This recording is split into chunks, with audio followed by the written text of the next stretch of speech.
नाजरीन, मैं हूं बिस्मिल्लाह आफ्ताब आलम और आप देख रहे हैं उर्दू हिंदी नॉलेज चैनल। देखिए, आज टॉपिक पर बहुत इंपॉर्टेंट टॉपिक पर हम आपके सामने बात करने वाले हैं।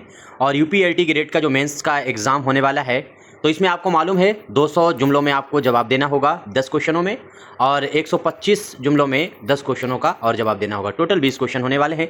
आज जो हम लेकर के आए हैं मजमून, मैंने इसको जो लिखा है, तो ये मैंने लिख दिया है आपके सामने 300 जुमले में। ठीक है, 300 में। इसमें हम आपको होमवर्क देना चाहते हैं। इस पूरे मजमून को आप खुद भी लिख सकते हैं, खुद भी हम आपके सामने ये सेंड कर देंगे अगर ग्रुप में है। अब इसमें करना यह है कि 300 में से आपके लिए काम यह है कि आपको इसको 200 में किसी तरह से करना है। देखना यह है कि इसमें से 200 आप बनाएंगे 300 में से, यानी 100 जुमले आप हटाएंगे, तो वो कौन से जुमले हैं आप हटा भी दें, और ये मजमून का ना तसलसल ख़राब हो और ना मजमून का मकसद ख़राब हो, और ना ही उसके सवाल में जो चीज़ आपसे पूछी गई है वो उससे हटनी चाहिए। मजमून हम आपके सामने सिलसिलेवार रख देते हैं। बाकी आप अगर अच्छे से तैयारी करना चाहते हैं तो अपने चैनल को सब्सक्राइब करके जुड़ सकते हैं, कोई मशवरा है दे सकते हैं। चलिए बात करते हैं, और आगे देखना हो वीडियो तभी आप जुड़िएगा, बगैर स्किप किए देखिएगा। अच्छी लगे तो लाइक करें, वरना डिसलाइक करें। देखिए, सवाल इस बात पे है कि ये सवाल देखिए, इस पर कम से कम जो है 200 से भी ज़्यादा पूरी हिंदुस्तान के अंदर इस वाले टॉपिक पर जो है सेमिनार हो चुके हैं यूनिवर्सिटी में, अलग अलग डिफरेंट स्टेट में। तो कहीं ऐसा ना हो कि इस तरह का टॉपिक आपके सामने रख दिया जाए, चूँकि ये सिलेबस में भी है मुंशी प्रेमचंद। अब देखिए, मुंशी प्रेमचंद के नसरी तसानीफ में, जो नसरी तसानीफ हैं, उसमें आज़ादी की जद्दोजहद और उसके नक़ूश जो हैं, आज़ादी की जद्दोजहद और नक़ूश, तो इस चीज़ को आपको दिमाग में रख करके मजमून लिखना है। मैंने कहा लिखने की कला सीख लीजिए, और फिर उसके बाद हम बहुत भद्दा एग्जाम्पल जरूर देते हैं, लेकिन एकदम सटीक एग्जाम्पल देते हैं। जब आपको लिखने की कला आ जाएगी तो उसके बाद टॉपिक कोई दे दिया जाए आप लिख सकते हैं। मैंने कहा जब हमको पैरों में घुंघरू बांधना आ जाए तो फिर नाचने के लिए कोई भी मंच मिले, चाहे तख्त पे नाचना पड़े, चाहे जमीन में नाचना पड़े, और चाहे बड़े मंच पे नाचना पड़े, आप नाच लेंगे। लेकिन सबसे पहले तो यह है कि आपको घुंघरू बांधने की कला आनी चाहिए। तो यह है, जब हम तवाइफी हैं तो फिर कोई छोटा और बड़ा मंच मेरे लिए नहीं, जैसा भी मंच मिलेगा हम नाचेंगे। तो कहने का मतलब ये, हम आपको मोटिवेट करने के लिए कह रहे हैं। तो आप लिखने की कला सीखिए, फिर टॉपिक कोई सा भी दिया जाए। अब देखिए, ये टॉपिक है, आप सुनिए। मुंशी प्रेमचंद उर्दू हिंदी अदब के अजीम तरीन अफसाना निगार, नावल निगारों में से शुमार होते हैं। ठीक है, इन्होंने अपनी तहरीरों के जरिए हिंदुस्तानी समाज की हकीकी तस्वीरें पेश की हैं। इनकी नसर में सादगी, देखिए आप इनकी खूबियां देखते जाइए। इनकी नसर में सादगी है, हकीकत निगारी है, माशरी शऊरी नुमाया नजर आते हैं। प्रेमचंद ने किसान, मजदूर, गरीब तबकात की जिंदगी को बहुत करीब से देखा और उसे अपनी तहरीरों का मौजू बनाया। देखिए, आपको इसमें करना क्या है, आपको कम करके इसे लिखना है। ये आपके लिए काम हम दे रहे हैं, लिखा लिखाया मजमून आपके सामने। प्रेमचंद का असल नाम धनपत राय है, और साथ ही साथ में इन्होंने इब्तदा में नवाब राय के कलमी नाम से लिखना शुरू किया, और बाद में प्रेमचंद के नाम से मशहूर हुए। इनकी तहरीरों में हिंदुस्तान की गुलामी, गुर्बत, नाइंसाफी और आज़ादी की जद्दोजहद का गहरा अक्स मिलता है। आगे देखिए, प्रेमचंद ने अपनी नसरी तसानीफ में हिंदुस्तानी समाज के मसाइल को बड़ी सच्चाई के साथ बयान किया। उनके नावलों के देही माशरे, यानी जो देहाती है जिंदगी, उसको शामिल किया। देही माशरे की मुकम्मल तस्वीर पेश करता है। इसमें आज़ादी से पहले के हालात और माशी मुश्किलात का जिक्र भी मिलता है। ठीक है, आगे देखिए, इस तरह उनका नावल गोदान, आइए, गोदान मुतवस्सित तबके की जिंदगी और उसके इखलाकी मसाइल को बयान करता है। आगे देखिए, इसमें भी बरतानवी दौर के असरात और समाजी दबाव का जिक्र है। प्रेमचंद ने दिखाया है कि किस तरह गुलामी के दौर में लोग माशी और इखलाकी बहरान का शिकार थे।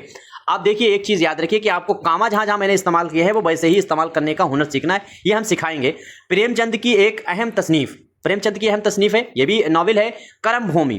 तो करम भूमि है जिसमें उन्होंने आज़ादी की तहरीक और कौमी शऊर को उजागर किया। इस नावल में हिंदू मुसलमान इत्तेहाद, समाजी मसाइल और आज़ादी की जद्दोजहद को मरकज़ी हैसियत हासिल है। ये नावल वाज़ा करता है कि प्रेमचंद सिर्फ अदबी नहीं बल्कि ये समाजी मसले भी थे।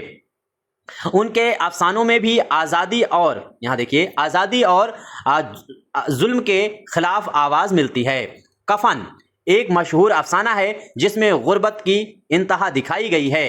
اس میں غلامی کے دور کے حالات کی جھلک ملتی ہے جہاں انسان بنیادی ضروریات سے بھی محروم تھا۔ پریم چند نے اپنی تحریروں میں انگریزی حکومت کے ظلم اور ہندوستانی عوام کی مشکلات کو اجاگر کیا۔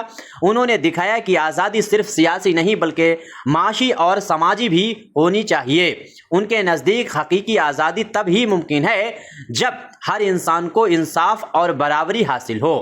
پریم چند کی نثر میں حقیقت نگاری کے ساتھ ساتھ اصلاحی پہلو بھی نمایاں ہیں۔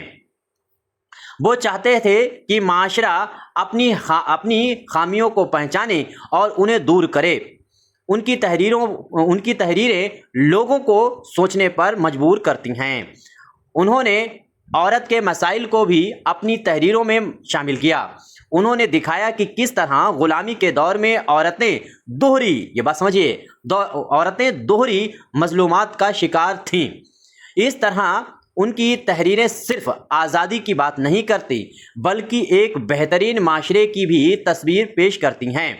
پریم چند کی زبان سادہ اور عام فہم ہے۔ وہ مشکل الفاظ کے بجائے آسان انداز میں گہری بات کہنے کا ہنر رکھتے تھے۔ یہی وجہ ہے کہ ان کی تحریریں آج بھی اتنی ہی مقبول ہیں جتنی اپنے دور میں تھیں۔ آگے دیکھیے، انہوں نے ادب کو محض تفریح کا ذریعہ نہیں سمجھا بلکہ اسے سماجی تبدیلی کا ہتھیار بنایا۔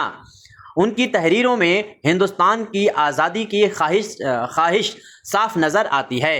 پریم چند کی تصانیف ہمیں یہ سبق دیتی ہیں کہ ادب معاشرے کا آئینہ ہوتا ہے۔ ان کی تحریریں ہمیں غلامی کے دور کے حالات سے آگاہ کرتی ہیں اور یہ بھی بتاتی ہیں کہ آزادی کتنی قیمتی نعمت ہے۔